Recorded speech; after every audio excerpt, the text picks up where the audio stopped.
الحمد لله وكفى وسلام على عباده الذين اصطفى أما بعد أعوذ بالله من الشيطان الرجيم بسم الله الرحمن الرحيم وجاءوا أباهم عشاء يبكون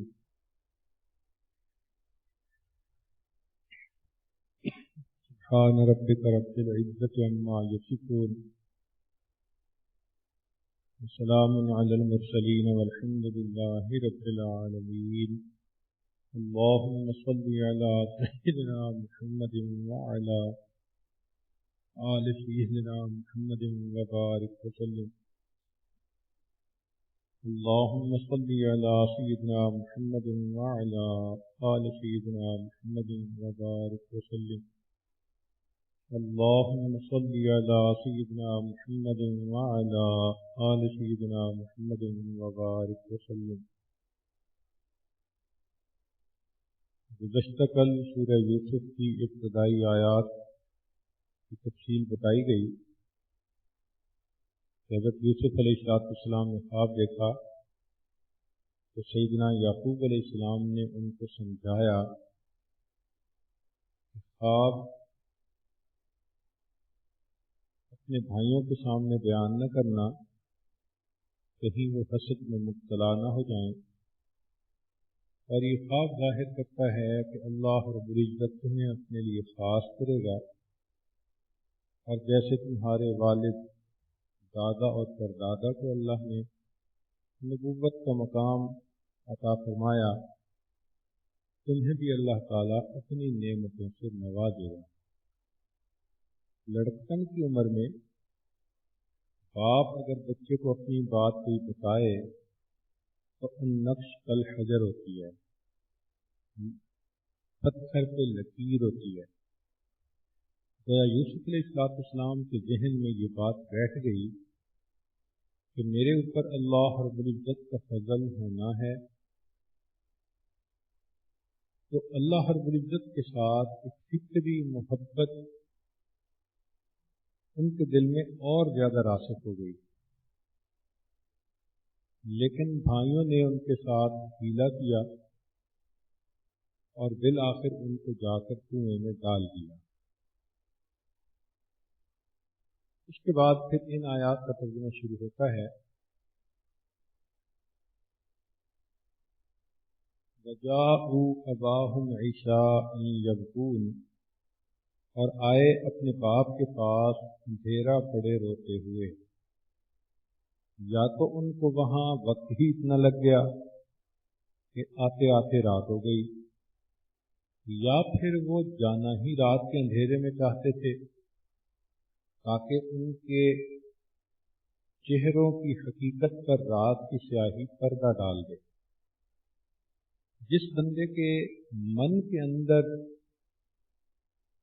کچھ خرابی ہوتی ہے وہ اپنی غلطی پہ پردہ ڈالنے کی پوری کوشش کرتا ہے. چنانچہ یوسف علیہ السلام کے بھائی رات کے اندھیرے میں آئے. اب اس وقت راتوں میں اس طرح روشنی تو نہیں ہوتی تھی جیسے آج کل ہوتی ہے، کہیں چراغ جلتا تھا ورنہ تو اندھیرا ہی ہوتا تھا. تو رات کے اندھیرے میں وہ اپنے والد کے پاس واپس پہنچے.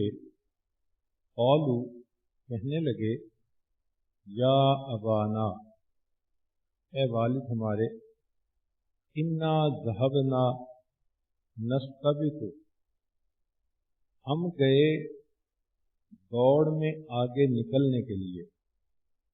وترکنا یوسف عند متاعنا، اور ہم نے چھوڑا یوسف کو اپنے سامان کے پاس. فاکلہ الذئب، اس کو بھیڑیے نے کھا لیا. یعنی ہم جب باہر گئے تو آپس میں ہم ایک دوسرے کے ساتھ دوڑ میں جیتنے کا مقابلہ کر رہے تھے. جہاں سامان تھا وہاں یوسف تھے. جب ہم دور نکل گئے تو پیچھے سے بھیڑیے نے یوسف کو کھا لیا. وما انت بمؤمن لنا، اور آپ ہم پر یقین نہیں کریں گے وَلَوْ كُنَّا صَادِقِينَ اگر کہ ہم سچے ہیں. وَجَاءُوا عَلَىٰ قَمِيصِهِ بِدَمٍ كَذِبٍ اور لائے ان کے کرتے کے اوپر جھوٹ کا لہو لگا کر. قَالَ بَلْ سَوَّلَتْ لَكُمْ أَنفُسُكُمْ أَمْرًا یعقوب علیہ السلام نے فرمایا کہ ہرگز نہیں، تمہارے نفس نے یہ بات تم کو سکھا دی ہے. فَصَبْرٌ جَمِيلٌ اب صبر ہی بہتر ہے. وَاللَّهُ الْمُسْتَعَانُ عَلَىٰ مَا تَصِفُونَ اور اللہ ہی سے میں مدد مانگتا ہوں اس بات پر جو تم ظاہر کرتے ہو. یہ تو آیات کا ترجمہ تھا. اس میں چند الفاظ غور طلب ہیں. وَجَاءُوا أَبَاهُمْ عِشَاءً يَبْكُونَ اور آئے والد کے پاس رات کے اندھیرے میں روتے ہوئے. یہ رو کیوں رہے تھے؟ اپنی سچائی کا یقین دلانے کے لیے. عام طور پر جس کا مقدمہ کمزور ہوتا ہے اس کی آواز زیادہ اونچی ہوتی ہے. کئی لوگوں میں دیکھا گیا کہ اپنی بات کو سچ بنانے کے لیے ظلم بھی کر لیتے ہیں اور مظلوم بن کے رونا بھی شروع کر دیتے. اس کو کہتے ہیں مگرمچھ کے آنسو. بعض لوگوں کو اس میں بڑی مہارت ہوتی ہے، زیادتی بھی خود کی اور پھر آنسو بھی بہانے شروع. اسی لیے اکابر نے یہ لکھا ہے کہ کسی شخص کے آنسوؤں کو دیکھ یحییٰ بن اقسم رحمۃ اللہ علیہ قاضی گزرے ہیں، ان کی عدالت میں ایک شخص آیا مقدمہ لے کر جو بہت رو رہا تھا. تو ایک آدمی نے قاضی صاحب کو کہا کہ یہ تو بڑا ہی مظلوم نظر آتا ہے، اس قدر زار و قطار رو رہا ہے. تو انہوں نے جواب میں فرمایا کہ یوسف علیہ السلام کے بھائی بھی جب آئے تھے تو وہ بھی آنسو بہاتے ہوئے آئے تھے اگرچہ کہ وہ خود ظالم تھے. رونا مختلف طرح کا ہوتا ہے. ایک ہے جھوٹ کا رونا، ایک ہے انسان کا اپنے گناہوں پہ رونا. یہ گناہوں پہ رونا عجیب نعمت ہے. چنانچہ جبریل علیہ السلام نے نبی علیہ السلام کی خدمت میں عرض کیا، اے اللہ کے حبیب صلی اللہ علیہ وسلم، ہم بندے کے ہر عمل کو قیامت کے دن میزان کے اندر تولیں گے سوائے اس کے آنسوؤں کے، اس لیے کہ گناہ گار کے ایک آنسو سے اللہ تعالیٰ جہنم کی پہاڑوں جیسی آگ کو بھی بجھا دیں گے،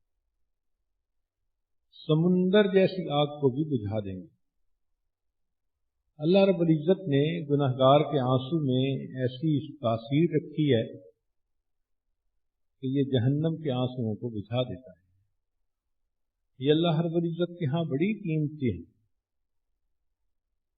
سیدہ عائشہ صدیقہ رضی اللہ تعالیٰ عنہ نے نبی علیہ السلام سے ایک بڑا ہی خوبصورت سوال پوچھا، اے اللہ کے حبیب صلی اللہ علیہ وسلم، کوئی شخص سیدھا بغیر حساب بھی جنت میں داخل ہوگا؟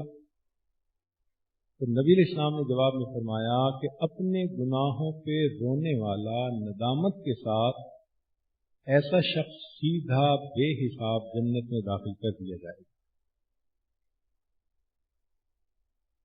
اس کی تفصیل یہ ہے کہ عام طور پر جب امپورٹڈ چیز کوئی ہو اس کو زیادہ قیمت سے خریدا جاتا ہے، اس لیے کہ وہ ہر وقت بھی نہیں ملتی.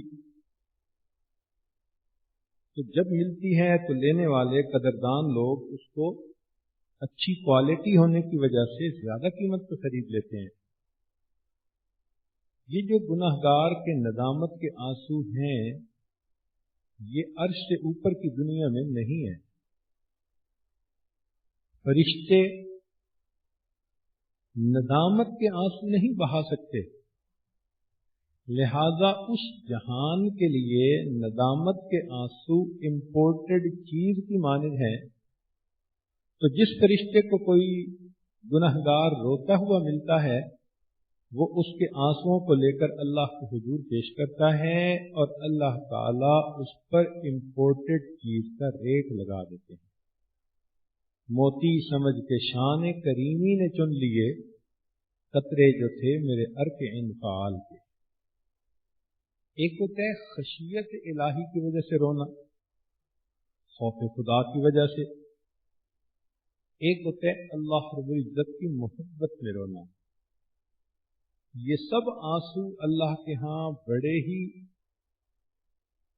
مقام رکھتے ہیں۔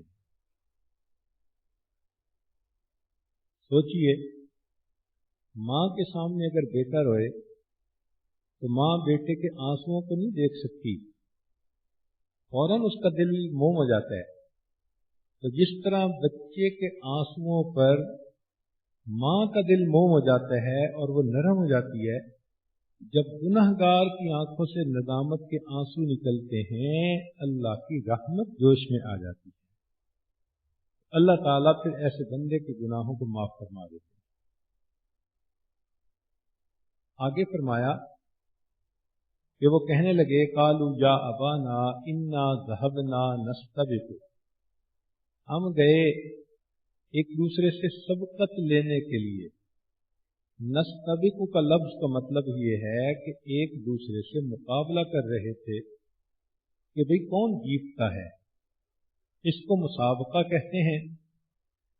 اور اگر اس پر کوئی شرط غلط نہ ہو تو یہ جائز ہوتا ہے۔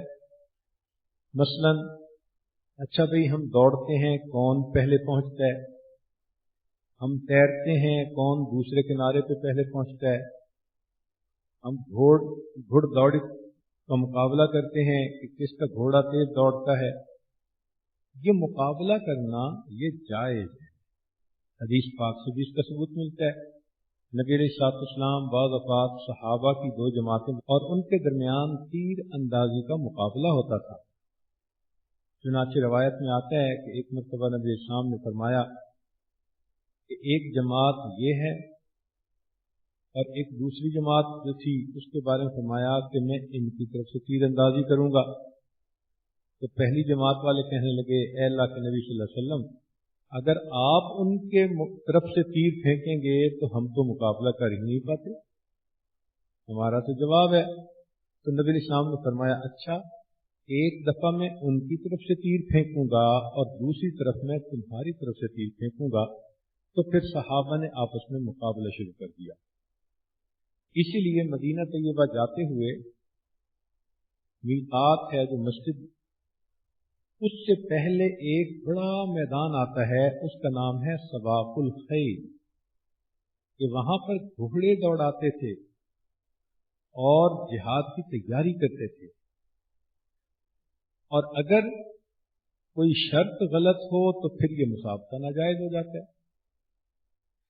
جیسے کئی جگہوں پر اونٹ دوڑاتے ہیں مگر اس کے اوپر چھوٹے چھوٹے بچوں کو بٹھا دیتے ہیں اور ان بچوں کے لیے بہت تکلیف ہوتی ہے، تو ایسا مقابلہ شرعاً پھر ناجائز ہو جاتا ہے۔ آگے فرمایا کہ وَجَاءُوا عَلَىٰ قَمِيصِهِ بِدَمٍ كَذِبٍ، اور آئے قمیص کے اوپر جھوٹ کا خون لگا کر۔ یعقوب علیہ السلام نے جب کرتے کو دیکھا تو کرتا کہیں سے پھٹا ہوا نہیں تھا، البتہ کچھ خون لگا ہوا تھا، شاید کسی جاندار کا خون لگا دیا ہو، مگر وہ یہ بات بھول گئے کہ کون سا بھیڑیا اتنا صفائی پسند ہے کہ وہ بچے کو تو کھا لے گا اور اس کے کپڑے کو کچھ بھی نہیں کہے گا۔ کہتے ہیں دروغ را حافظہ نہ دارت، جھوٹے کا حافظہ نہیں ہوتا۔ چنانچہ یہ غلطی کر گئے کہ انہوں نے کرتے کو نہیں پھاڑا اور یعقوب علیہ السلام کو یہاں سے اندازہ ہو گیا۔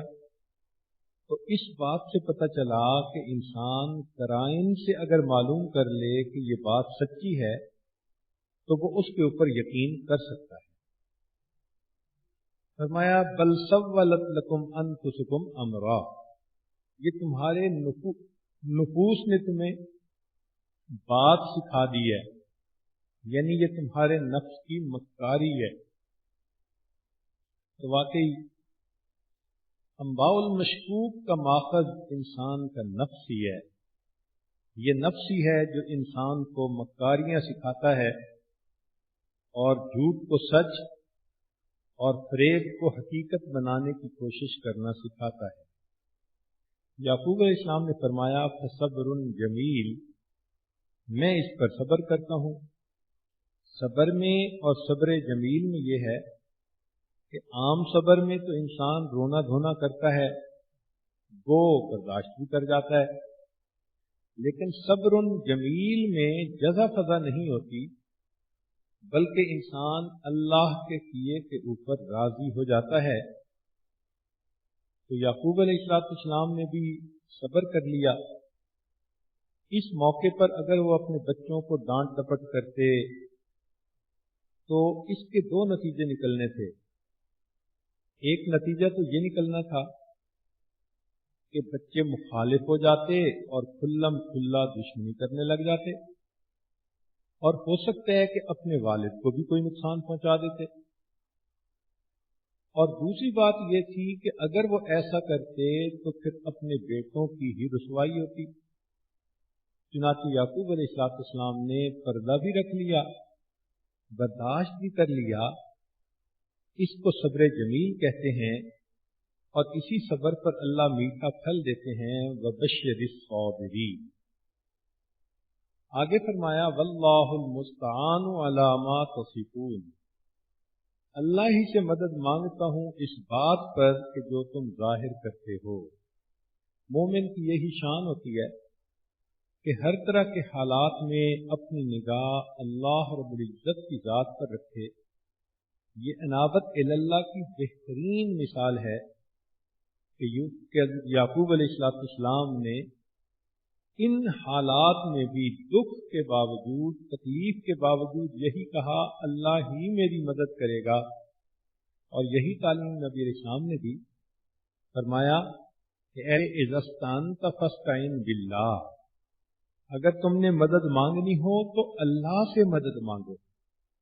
سیکھنے کی بات ہے، مستورات کو چاہیے کہ گھروں کے حالات میں، معاملات میں چھوٹی چھوٹی باتوں پہ جواب دینا، جھگڑا کھڑا کر دینا، یہ مناسب نہیں ہوتا۔ صبر کر لینا چاہیے کوئی بھی ناپسندیدہ معاملہ ہو، اور اللہ سے مدد مانگنی چاہیے۔ جو اللہ سے مدد مانگتا ہے اور اللہ کی مدد اس کی طرف ہوتی ہے، اس کا پلڑا پھر ساری دنیا سے زیادہ جھک جایا کرتا ہے۔ آج اس چیز کی بہت کمی ہے۔ ماں باپ سے مدد مانگ لیتی ہیں، خامن سے مدد مانگتی ہیں کہ تیری امی نے ایسے کیا، مخلوق سے مدد چاہتی ہیں، خامن کے مقابلے میں اولاد سے مدد مانگتی ہیں، اللہ سے مدد نہیں مانگتی۔ تو یہ سیکھنے کی بات ہے کہ زندگی کے اتار چڑھاؤ میں ہمارا مددگار ہمارا پروردگار ہے۔ نظر ہمیشہ اسی کی طرف اٹھنی چاہیے، اور عورت کو یہ سوچنا چاہیے کہ میں گھر میں ہوں تو ایک تو گھر کی چھت ہے اور اس کے اوپر ایک نیلی چھت بھی ہے، تو مجھے کیا پرواہ ہے۔ گھبرائے تو وہ جس کا خدا نہ ہو، اور جس کا خدا ہے اس کو پھر پریشان ہونے کی کیا ضرورت ہے۔ وہ اپنے معاملات کو اللہ کے سپرد کرے۔ اللہ تعالیٰ پکارنے والوں کی پکار کو سنتا ہے اور اپنے بندوں کی قدم قدم کے اوپر مدد فرماتا ہے۔ اب ایک طرف تو یہ معاملہ ہوا کہ یوسف علیہ السلام کے بھائیوں نے آ کر اپنے والد کے سامنے اپنی بات اس طرح کھولی کہ ہم بے قصور ہیں اور یوسف کو بھیڑیے نے کھا لیا۔ اور دوسری طرف معاملہ یہ تھا کہ یوسف علیہ السلام کنویں میں تھے اور رات کا اندھیرا پڑ گیا۔ اب ذرا غور کیجئے، لڑکپن کی عمر، پھر کنواں، تنہائی، پھر وحشت، تو حضرت یوسف علیہ السلام عجیب کرب میں تھے۔ اس بات کا دکھ ان کو زیادہ تھا کہ جن بھائیوں کی